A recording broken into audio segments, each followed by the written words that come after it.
Let's go over some dynasty trades. I've got 5 dynasty trades here to look at. So we're going to go over those before we get into it, guys. Just do us a quick favor. Smash that like, smash that subscribe if you're new. It helps us out a ton, helps grow the channel. Good way to support, and it's free. So appreciate you guys. But let's get right into it. We've got a 12-team Superflex start 10 ETN for Nico Collins. I'm easily going to take the wide receiver in most of these cases that involve a running back. The wide receivers obviously just last longer. They're a little bit safer, especially a guy like Nico Collins that's with CJ Stroud right now, tied to an elite quarterback, an elite offense. As we saw last year, 1,300 yards. I mean, that could only get better. I do believe he is the wide receiver one, not Tank Dell, even though he will still have the upside to have massive weeks. Nico Collins, for me, is that number one guy, and he's a top 12, 13 dynasty wide receiver for me. ETN, on the other hand, again, a running back. Hard to trust running backs, especially more than 1 year. I mean, ETN is not particularly that young. Going into his 4th year now, finished last season as the RB3, and he continued to finish that high. I mean, he had just over 1,000 rushing yards, but he had 11 tutties, which obviously was huge, and he had 58 catches on top of that. I mean, 75 targets, so just about like 1,500 total yards from scrimmage. I think he will continue to be that guy for Jacksonville, but again, give me the wide receiver. Give me that kind of value. ETN gets, we know what happens when any of these running backs get hurt. The value just tremendously plummets. So give me the wide receiver in Nico Collins, who can gain even more value after this season. Does he get the contract next season? Going into a contract year, does he wind up playing well like he did last year? Does he get the contract? And now he's tied to CJ Stroud long term. Now, does he become a top 10 dynasty wide receiver? Obviously, that's looking at the best case scenario. Worst case scenario, they wind up drafting another player there, right? They wind up drafting a high profile wide receiver in the early rounds to go with Nico Collins and Tank Dell. But I don't think they're going to do that. The other bad side about Nico Collins is, what if they don't want to pay him? What if they don't want to re-sign him? Which I don't see any reason why they wouldn't. They do have the money. They do have the cap space. Obviously, him and CJ Stroud looked good together last year. Another year of that, I would think that you have to sign this guy long term. So give me all of the Nico Collins there over the running back Travis Etienne. But tell me what you guys think down there in the comments. Are you taking Etienne or are you taking Nico Collins? A 10-team Superflex start 10. We've got Kamara, Garrett Wilson, Hurts, and Pacheco for Pickens, A-Rich, the 101, and the 210.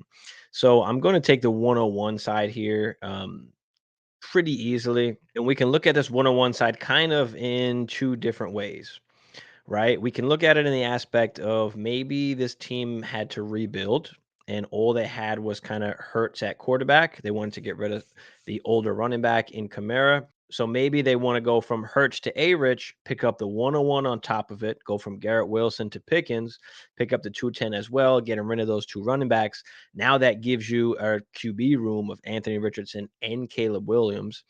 Now, how risky do you want to get Anthony Richardson? So obviously he missed pretty much the whole season last year, but in the games he was healthy, he was a top quarterback. So how important is that to you in evaluating Anthony Richardson? Are you high on him or not? I'm pretty high on Anthony Richardson as long as he can stay healthy. But again, as long as he can stay healthy. So that's always going to be a risk.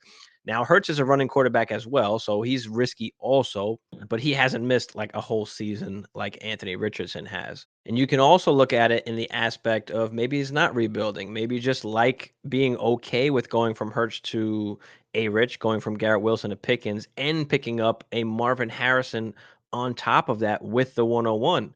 So being that it is a 10 team, it is relatively shallow. There are quarterbacks available. And when you've got a guy like Jalen Hurts in a 10 team, like I'm okay with just going light as that QB2. There's going to be replaceable quarterbacks out there.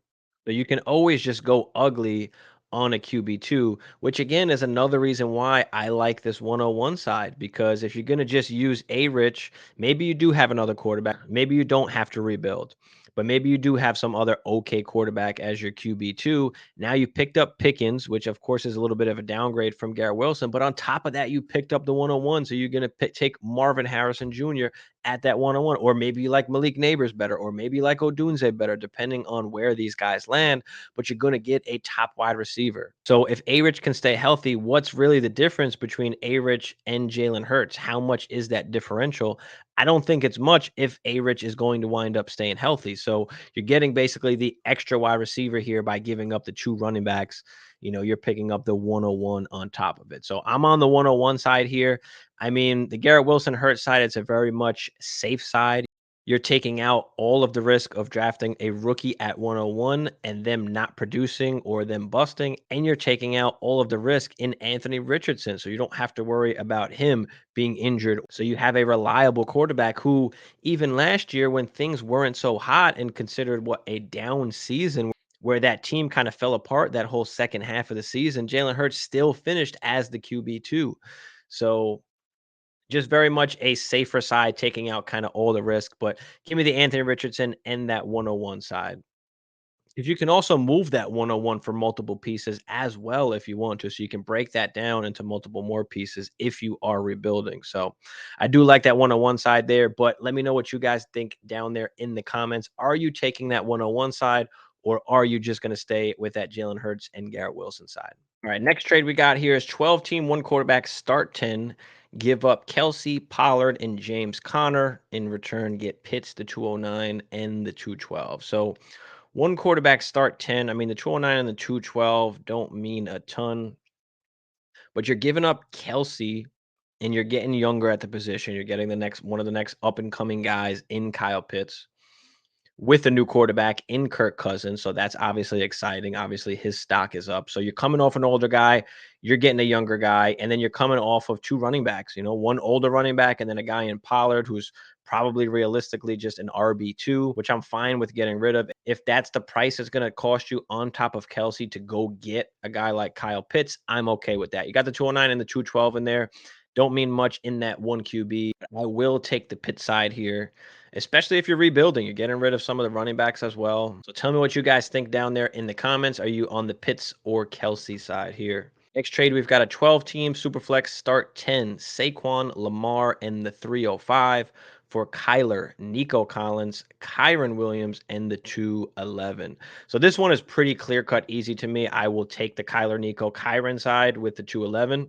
Lamar to Kyler, I don't think is a like Nico Collins difference. That's a big difference to me. So I'll simply just easily take the tier down from Lamar to go to Kyler. Give me Nico on top of that. Kyron and Saquon kind of just cancel each other out here for me. 211 and 305 kind of cancel out as well. So for me, pretty easily here, taking that Kyler and Nico side. Tell me what you guys think down there in the comments.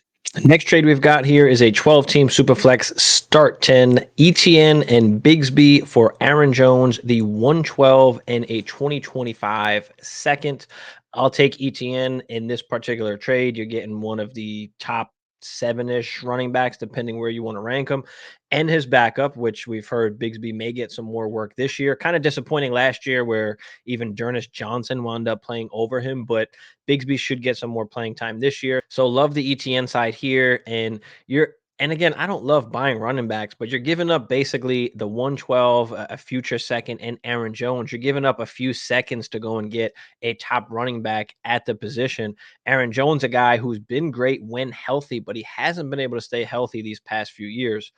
The 112 you can count as basically a second round pick, and then you're looking at a future second, which I'm guessing in this case, when you have the 112, that you probably won the ship last year. So I'm guessing you have one of the top teams. So coming off of the 112, a late second, and a guy like Aaron Jones to go get ETN, I'm all for. So give me ETN in this particular trade.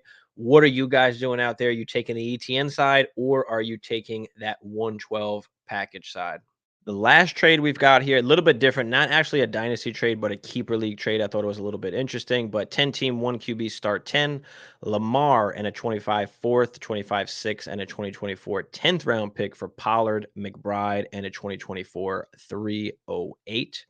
In this particular situation where you're only allowed to keep 4 guys, I do like the Lamar side. It's a 10 team, so you want that upside. You want that advantage at that position. Not that McBride can't give you that, but being at the tight end position, I'd rather just try and get somebody in the draft, especially if there's no tight end premium, which it seems like that's not the case here. So without the tight end premium, I'm going to take the quarterback. Give me Lamar in this situation. But once again, guys, let me know down in the comments, what do you guys think about this particular trade? You taking Lamar or are you taking the Pollard McBride side here? I appreciate you for watching. Drop a comment down below. Smash that like for me. Smash that subscribe if you're new. Appreciate y'all. See y'all in the next one.